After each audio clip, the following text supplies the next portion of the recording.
याचा मला खरंच मनातून गर्व आहे आणि गर्व करू नये म्हणतात पण मला या गोष्टीवर नक्कीच गर्व आहे. पण म्हणतात ना मायाची माणसं जी असतात ना ती वेळ काढतात येतात भेटतात त्यावेळी खूप छान वाटतं. आणि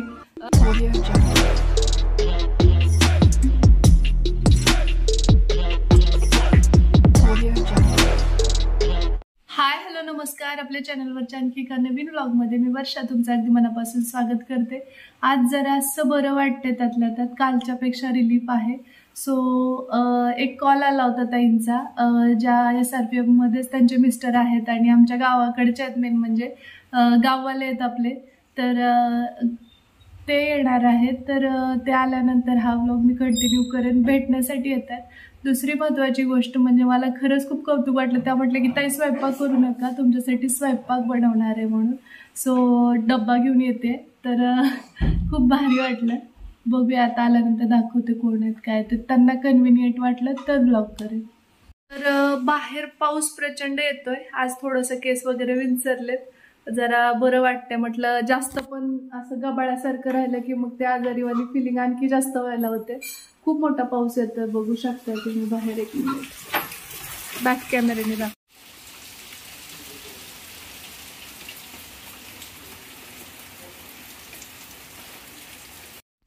अरे बापरे पाऊस. तर या इथे मी ब्लर केलंय, तुम्हाला दिसत असेल. कारण बघा ताई ज्या आहेत त्या फक्त आणि फक्त भेटण्यासाठी आल्या होत्या.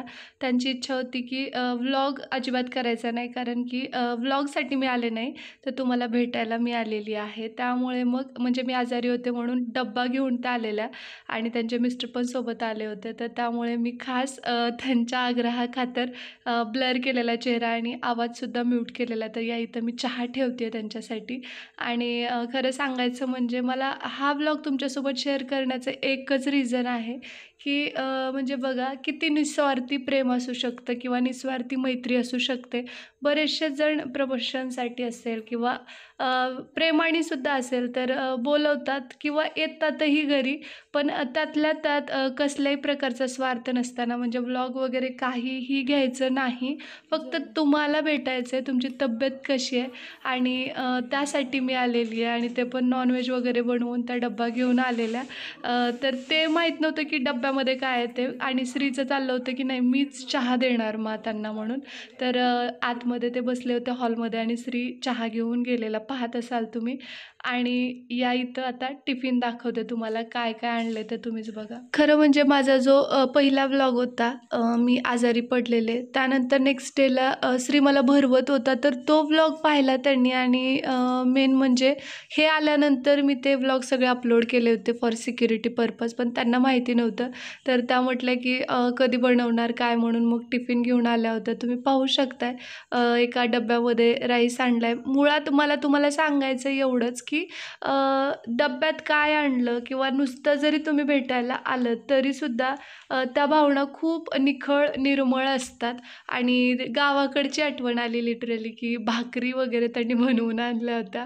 त्यासोबत स्त्रीसाठी सपक नॉनव्हेज, आमच्यासाठी तिखट आणि 5 ते 6 भाकरी, भात एवढं सगळं घेऊन आल्या त्या. मला तरी मी म्हटलं की एवढं कधी सरणार आम्हाला, आम्ही माणसं किती घरात, तुम्ही आणलंय किती.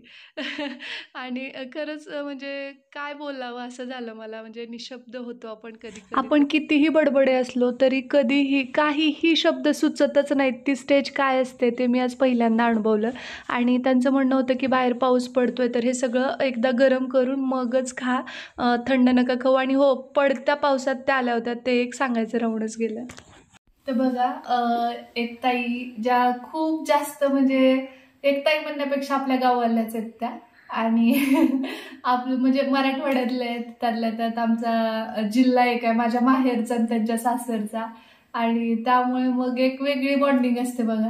तर त्यांनी व्हिडिओ पाहिला आणि लागलीच टिफिन पॅक केला, BP लो झाला हे ते माहिती झालं त्यांना व्हिडिओमधून. आणि मला कॉल केला की ताई आणि स्वयंपाक रात्रीचा बनवू नका, मी घेऊन यायले म्हणून. आणि व्लॉग अजिबात शूट करायचं नाही असं त्यांनी स्ट्रिक्टली सांगितलं होतं. त्याचं कारण की म्हणजे मला व्लॉगसाठी नाही, मला तुमच्यासाठी यायचं असं त्यांचं मत होतं. आणि इतकं निखळ, निर्मळ आणि निस्वार्थी प्रेम खूप कमी लोकांकडे असतं आणि तशी माणसं मला लाभली आहेत.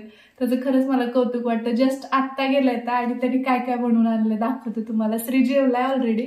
त्या होत्या तेव्हाच भात, त्यासोबत एक फिकं म्हणजे सुकं आपलं, त्यानंतर तिखट आणि भाकरी असं घेऊन आला टिफिन भरून. एवढं सगळं करून मला खरंच खूप विशेष वाटलं त्यांचं. आणि म्हणजे प्रत्येक जण आपापल्या आयुष्यात खूप बिझी आहे. प्रत्येक कुणालाच कुणासाठी वेळ नाहीये. पण म्हणतात ना, मायाची माणसं जी असतात ना ती वेळ काढतात, येतात, भेटतात. त्यावेळी खूप छान वाटतं. आणि त्यांचं नाव सुद्धा सांगू नका, ब्लॉगच शूट करायचं नाही माझं म्हटलं होतं त्या. आणि नाव सुद्धा सांगू नका म्हटलं, त्यामुळे मी त्यांच्या इच्छेखातर सांगणार नाहीये. पण मला खरंच खूप छान वाटलं. आणि कमेंट करून पण बऱ्याच जणांनी कमेंट्स खूप साऱ्या आल्या तुमच्या. तर कमेंटद्वारे सुद्धा तुम्ही खूप सगळ्या जणांनी म्हणजे युट्यूबच्या खाली असेल किंवा कमेंट बॉक्समध्ये असेल किंवा मग आपलं इन्स्टा आयडीला असेल, इन्स्टावरती DM करून, त्यासोबत अदर जे काही फेसबुक वॉटेवर जेवढे सोशल मीडियाचे हँडल आहेत तिकडे सगळीकडे भरभरून कमेंट्स आल्या. विचारपूस केली तुम्ही एवढी काळजीने माझी, त्यासाठी खरंच खूप खूप खूप मनापासून धन्यवाद. आणि माझ्या युट्यूब फॅमिलीचा तुम्ही एक हिस्सा आहात याचा मला खरंच मनातून गर्व आहे. आणि गर्व करू नये म्हणतात, पण मला या गोष्टीवर नक्कीच गर्व आहे. चला आता जेवण करून घेतात आणि थोड्या वेळाने भेटते मी तुम्हाला. मला आणखी परत हे व्हायला थोडंसं ताप आल्यासारखं, उद्या डोळे ओढायले ना. तर जेवण वगैरे आटोपलंय, सगळं खालचं स्वच्छ करून झालंय. होतंय तेवढं केलंय कारण आणखी तब्येत तितकी ठीक नाहीये.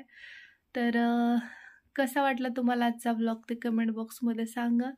आणि आज थोडंसं म्हणजे अवतारात दिसत असेल मी त्यातल्या त्यात बरी, आणि होईल हळूहळू रिकवर. तर तुमच्या सगळ्यांच्या प्रेमामुळे खरंच मला खूप जास्त हुरूप येतो प्रत्येक गोष्ट. म्हणजे एवढी आजारी असताना सुद्धा एनर्जी येते ती फक्त तुमच्यामुळेच. तर चला, या नोटवरच आजचा हा व्लॉग मी इथंच थांबवते. आत्ता जवळपास रात्रीचे मला वाटते 11:30 वाजतायत आणि उद्याचा जो व्लॉग आहे तो एडिट केलाय, तर तो सुद्धा पाहायला विसरू नका. चला, या नोटवरच आजचा हा व्लॉग इथंच थांबवते. भेटते तुम्हाला लवकरच उद्याच्याच नवीन व्लॉगसोबत. तोपर्यंत जय हिंद, जय महाराष्ट्र, जय जिजाऊ, जय शिवराय.